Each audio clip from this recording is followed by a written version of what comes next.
आज आपण बनवलेली ही साबुदाण्याची टम्म फुललेली नायलॉन भजी बघा। बाहेरून कुरकुरीत आणि आतून मस्त सॉफ्ट असलेली ही नायलॉन भजी आपण अगदी झटपट बनवून घेतली आहे। ह्यासाठी आपण साबुदाणे भिजवून घेतले नाहीयेत की बटाटे सुद्धा उकडून घेतले नाहीयेत। फक्त 3 वस्तू वापरून आपण ही नायलॉन भजी बनवून घेतली आहे। तर सगळ्यात आधी आपण साबुदाणे मिक्सरला लावून घेऊयात। इथे मी 1 वाटी एवढे साबुदाणे घेते। साबुदाणे भाजून वगैरे घ्यायची काहीच गरज नाहीये। अगदी आहे तसे साबुदाणे मिक्सरच्या भांड्यात घेतले। आता याची छान पावडर बनवून घेऊयात। ही बघा साबुदाण्याची पावडर बनवून घेतली आहे। अगदी आपला बारीक रवा असतो त्यापेक्षा सुद्धा बारीक पावडर तयार झाली आहे। आता यामध्ये 4 ते 5 तिखट हिरव्या मिरच्या घेऊयात। मिरच्यांचं प्रमाण आवडीनुसार कमी जास्त करू शकता। आता यामध्ये 2 मीडियम साईजचे बटाटे सालं काढून स्वच्छ धुवून कापून घेतलेत ते घेऊयात। कच्चे बटाटेच आपण घेतोय, उकडून घ्यायची गरज नाहीये। आता यामध्ये 1 वाटी एवढं पाणी घेऊन छान याची पेस्ट बनवून घेऊयात।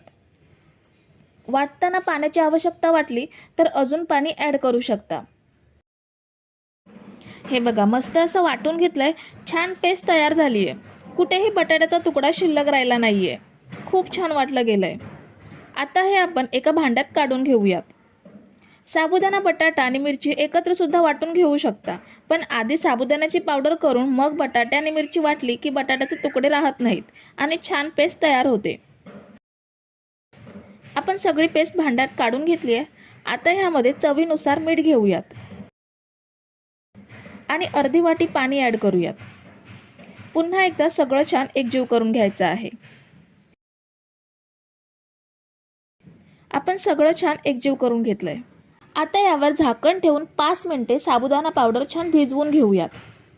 साबुदाणा पावडर भिजेपर्यंत आपण भजीसोबत खाण्यासाठी उपवासाची चटपटीत चटणी बनवून घेऊयात। चटणीसाठी मिक्सरच्या भांड्यात 1 कप कोथिंबीर घेऊयात। कोथिंबीरच्या निम्मे पुदिन्याची पाने घ्यायची आहेत। 4 तिखट हिरव्या मिरच्या घेऊयात। मिरच्यांचं प्रमाण आवडीनुसार कमी जास्त करू शकता। 1 लहान चमचा जिरं घेऊयात। 1 इंच आलं घ्यायचं आहे। 1 चमचा साखर घेऊयात। अर्धा लिंबाचा रस पिळून घेते। चवीनुसार मीठ घ्यायचं आहे आणि आवश्यकतेनुसार पाणी घेऊन चटणी छान वाटून घेऊयात। ही बघा आपली मस्त चटपटीत हिरवीगार चटणी तयार। ह्या चटणीमध्ये तुम्ही जे उपवासाला खात नसाल ते साहित्य स्किप करू शकता। तर आपण 5 मिनिटे साबुदाणा पावडर छान भिजवून घेतली आहे। साबुदाण्याचं मिश्रण पहिल्यापेक्षा घट्ट झालंय आणि साबुदाण्याची पावडर सुद्धा छान नरम झाली आहे। आता आपण याची भजी फ्राय करून घेऊयात। इथे मी कढईमध्ये तेल तापायला ठेवलंय। तेल चांगलं गरम झालंय, ह्यामध्ये भजी सोडूयात। भजी अगदी लहान लहान सोडायच्या म्हणजे पटापट फ्राय होतात। तेल चांगलं कडकडीत गरम झाल्यावरतीच भजी तेलात सोडायच्या, नाहीतर एकमेकांना चिकटू शकतात। गॅसची फ्लेम मीडियम टू हाय ठेवून भजी फ्राय करून घ्यायच्या।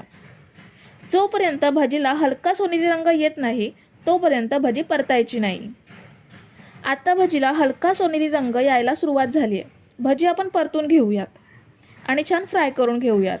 तुम्ही जर इथेपर्यंत रेसिपी बघताय तर तुम्हाला एक विनंती आहे की व्हिडिओला एक लाईक जरूर करा।